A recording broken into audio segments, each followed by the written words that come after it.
고양신문 뉴스체크 우리 구독자 여러분들에게 사과의 말씀 드리겠습니다. 저희가 지난주에 뉴스체크를 찍지를 못했어요. 김포 서울 편입 논란에서 시작된 또 고양시도 서울 편입하자 막 이런 논란들이 하루하루 다르게 뉴스가 쏟아지다 보니까 정리를 못했습니다. 그래서 이번 주에 저희가 그동안의 논란을 조금 정리를 1차로 해드리도록 하겠습니다. 네, 첫 번째 소식입니다. 고양시 서울 편입 논란 어떻게 봐야 하나? 양재 고양 지하 고속도로가 내년 사업자 선정을 앞두고 있다고 합니다. 완공 1년을 앞둔 성사혁신지구가 분양에 빨간불이 켜졌습니다. 고양 가구박람회가 23일 킨텍스에서 개막합니다. 유용우 한의사 초청 건강 특강이 있는데요. 요즘에 관심이 높은 맨발 걷기에 대해서 알려드린다고 합니다. 김포시장과 국민의힘에서 촉발시킨 김포시 서울 편입 추진 이슈가 수도권 전역으로 확산되고 있습니다. 지난 한 주 고양시에서도 서울 편입 이슈가 뜨겁게 타올랐는데요. 첫 번째로 궁금한 게 주민들의 반응은 과연 어떤 것인가 취재를 해보셨죠? 김종혁 고양병 당협위원장과 이제 권순영 고양다 당협위원장 두 분께서 이제 가장 먼저 현수막 붙이시면서 이제 좀 앞장서기 시작하셨고요. 뒤이어서 주민분들께서도 특히 이제 일산 같은 경우는 뭐 온라인 카페 일산 나침반을 중심으로 해서 서울고양 메가시티 추진위가 구성됐다고 하고요. 덕양구 쪽에서도 이제 메가시티 추진을 위한 별도의 카톡방이 마련된 상태입니다. 여론조사 결과가 언론에 나왔는데 또 이걸 보면 시민들의 반응이 과연 냉랭한 건가? 또 이런 생각도 드네요. 한국리서치 등 여론조사 기관 4곳이 지난 6일부터 8일까지 3일 동안 전국 1000명을 대상으로 의견을 묻는 여론조사를 진행을 한 결과가 있더라고요. 현실성을 고려하지 않은 선거용 제안이다 라는 그런 응답이 68%, 효과적인 도시 경쟁력 강화 방안이다. 이런 의견은 19%에 불과했습니다. 이게 부정적 의견이 좀 훨씬 많이 나온 건데요. 전국조사이기 때문에 그렇고 뭐 수도권 좀 다르지 않을까?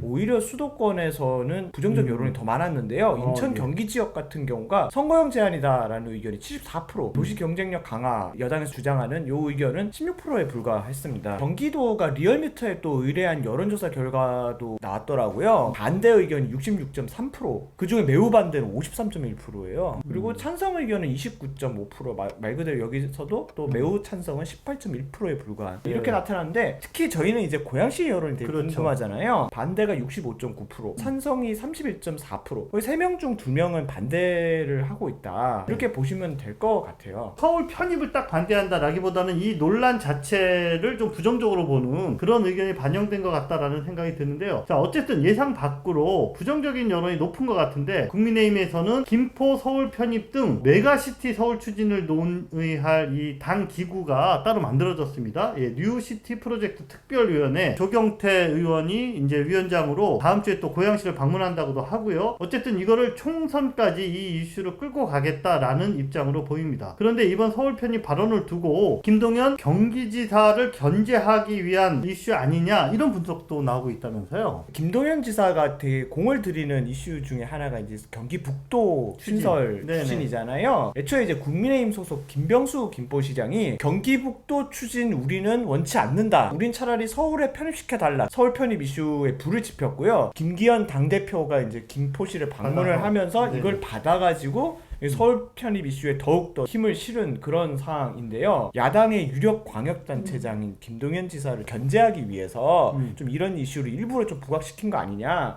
이런 해석이 좀 나오고 있는 상황입니다. 실제로 편입 이슈가 나온 이후에 경기 북도 관련해가지고 추진을 꽤 많이 진행한 상황이거든요. 주민투표를 좀 요청한 상태인데, 지금 이 이슈가 이제 굉장히 커지면서 김포 외에도 이제 구리시라든지, 이건 고양시도 저희 북도 지금 논의에 포함되어 있지 않습니까? 맞습니다. 갑자기 북도보다는 서울 편입으로 해야 된다, 이런 목소리들이 나오면서 좀 혼란스러운 상황이에요. 관련 절차들도 지금 어떻게 될지 좀 알 수 없는 상황이고, 특히 고양시 같은 경우 이제 김종혁 고양병 위원장 같은 경우는 이 경기 북도 추진은 이게 탁상 해정이다, 시민들한테 도움도 되지 않고 이 고양시의 획기적인 변화를 위해서는 메가 서울로 편입돼야 된다, 적극적으로 주장을 하고 나서시고 있는 상황입니다. 사실 경기 북도 신설 같은 경우 김동연 지사가 당선되고 난 이후부터 경기도랑 도의회가 같이 거의 1년 반 동안 타당성 입증도 하고 이제 공청회도 굉장히 많이 하고 도민 공감대를 형성하기 위한 다양한 노력들을 진행해오고, 그리고 막 공론조사도 진행하고 이런 과정들이 쭉 있어 왔거든요. 근데 메가시티 서울이라는 건 사실은 정작 이제 정책 연구나 뭐 관련 보고서 이런 것들은 현재 좀 없는 걸로 확인되고 있어요. 김동연 지사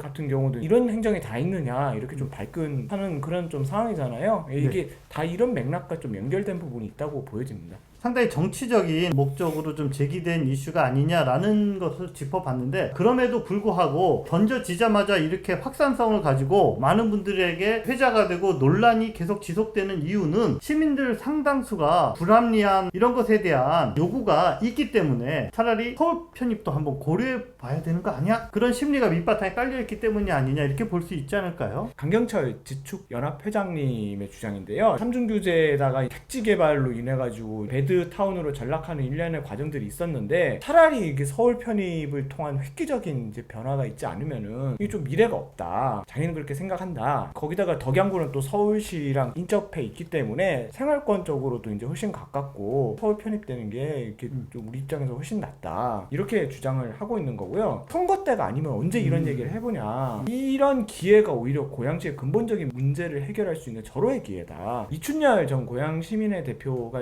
사실은 이런 규제 문제 이런 것들에 대해서도 오래 천착해 왔지 않겠습니까? 지금 서울 편입을 얘기하는 거는 이건 현행 법제도상으로도 거의 불가능한 이야기다. 그리고 이것은 총선력 이슈로 이렇게 소비할 사안도 아니고 굉장히 최소 5년 이상 장기적인 관점을 가지고 논의해야 될 사안인데, 지금 논의에 여기 갖다 붙여가지고 얘기할 거는 전혀 맞지 않다. 네, 이렇게 지금 지적을 하고 있어요. 그러면 과연 이동환 고양시장은 어떤 입장을 갖고 있냐, 요게 이제 관심사였는데, 7일날 기고문을 통해서 서울 편입 이슈에 대한 입장을 일부 밝혔습니다. 7일자 동아일보 오피니언 기고를 통해서 우려 반 기대 반이라는 심정과 함께 서울 편입 대신에 수도권 재편이라는 개념으로 논의를 전환하자라고 제안을 했습니다. 일부 시민단체가 고양시 곳곳에 현수막을 내걸며 고양시 서울 편입 적극 찬성 입장을 밝힌 데 대해서 일부 시민단체 의견을 보편화할 수는 없다라면서 명백한 선긋기를 했습니다. 이와 관련해서 또 고양신문 한면에 김종혁 국민의힘 고양병 당협위원장,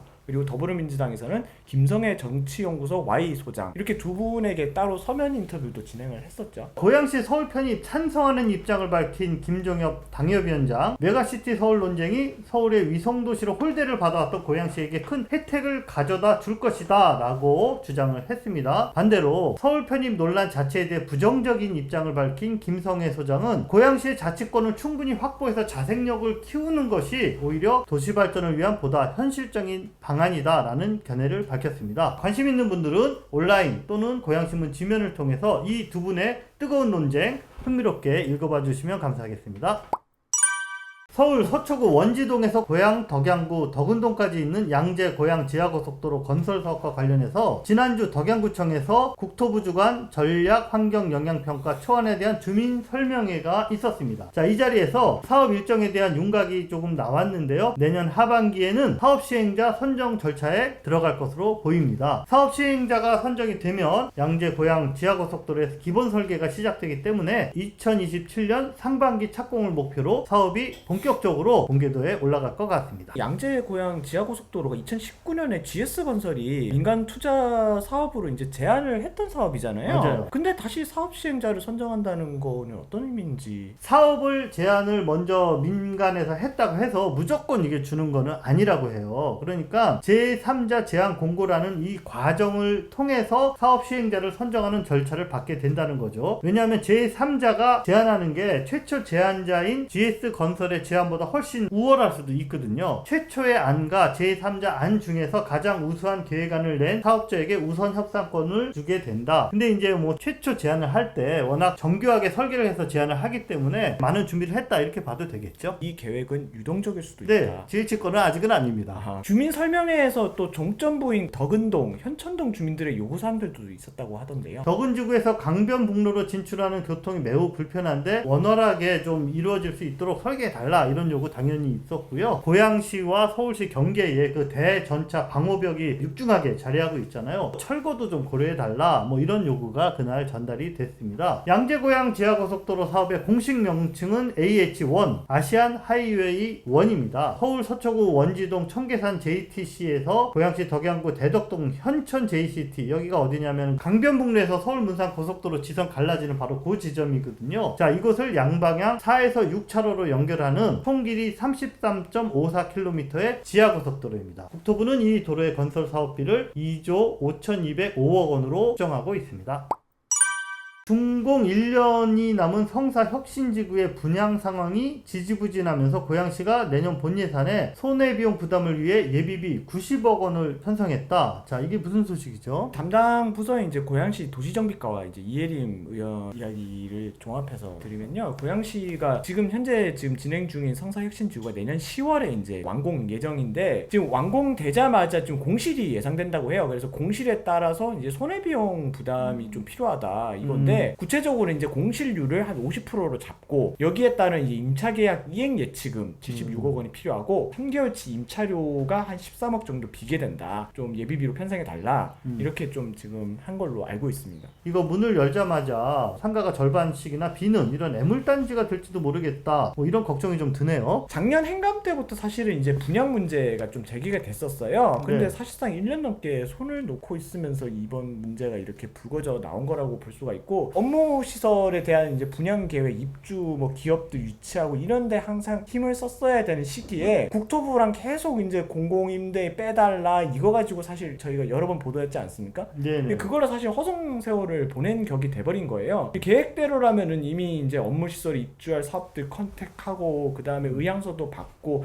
그 의향서에 따라 가지고 미리 설계에 또 반영을 또 해줘야지 또 거기가 또 적극적으로 또 나서지 않겠습니까? 그리고 또 이제 건물 네이밍도 굉장히 중요한데, 성사혁신지구라고 이름을 붙여가지고 홍보를 할 수는 없잖아요. 상업시설들도 어떤 업종들이 들어올지도 미리 세팅을 해야 되고 이런 것들이 있어야 되는데, 취재 결과 지금까지 이거 중에 진행된 게 거의 없습니다. 유일하게 지금 업무시설 중에 컨택된 데 있냐, 카이저 공과대학이라는 곳이 있대요. 메타버스 사이버 대학인데, 여기도 이제 업무 협약만 체결된 수준인 거고, 정상적으로 개교를 한다고 해도 그게 시점이 2026년 3월이에요. 그래서 이혜림 의원님 같은 경우가 사실은 이제 초기부터 이 문제를 제기를 했었는데, 우리가 처음에 계약할 때 잘못 계약을 했냐? 그거 전혀 아니다. 일반적으로 리츠 자금 주당할 때는 배당률을 거의 13%까지도 막 주는데, 우리는 허그의 2.5%밖에 배당을 안 한다. 우리가 정상적으로 분양만 잘 했으면은 고양시의 수익이 훨씬 들어올 수 있도록 유리하게 계약을 한 것인데, 이거 지금 고양시가 정작 기간 동안 제대로 분양 계획을 못 세우면서 지금 1년 앞두고 공실률이 되게 많이 발생할 것으로 우려가 되고 손해만 보게 될 상황에 놓여버렸다. 이렇게 주장을 하고 있습니다. 10년 뒤에는 고양시가 1,000억 원 이상을 들여서 이제 고양시 자산으로 인수를 해야 되는 인프라거든요. 자, 그렇다면은 지금부터라도 이게 하루속히 소모전을 좀 벌이지 말고 원래의 계획대로 혁신지구 활성화 방안에 대해서 좀 적극적으로 마케팅도 하고 이렇게 나서 주시기를 좀 기대해 보겠습니다. 국내 최대 규모의 가구 박람회인 제14회 고양 가구 박람회가 23일부터 26일간 킨텍스에서 열립니다. 이번 가구 박람회에는 110개 업체 그리고 300여 개의 브랜드가 참여한다고 하는데요. 네. 특히 올해 같은 경우는 리빙 아트 페스타도 함께 열려가지고 인테리어 소품, 생활용품, 미술품, 레저 상품, 캐릭터 아트 상품 같은 다양한 상품들을 한자리에서 구매할 수 있다고 합니다. 이번 주 고양시문에 박람회를 주관하는 강점희 경기고양시 일산가구협동조합 이사장님의 인터뷰가 실렸습니다. 강점희 이사장은 상품 전시 외에도 관람객들이 직접 참여하고 체험할 수 있는 다양한 프로그램도 많이 준비되어 있으니까 가족들과 함께 행복한 추억을 쌓는 그런 나들이 공간으로도 손색이 없다라면서 고양시문 독자들에게 초청 인사를 전했습니다. 관심 있는 분들은 아래 홈페이지에서 사전 신청하시면 현장에서 기다리지 않고 빠르게 관람할 수 있다고 합니다.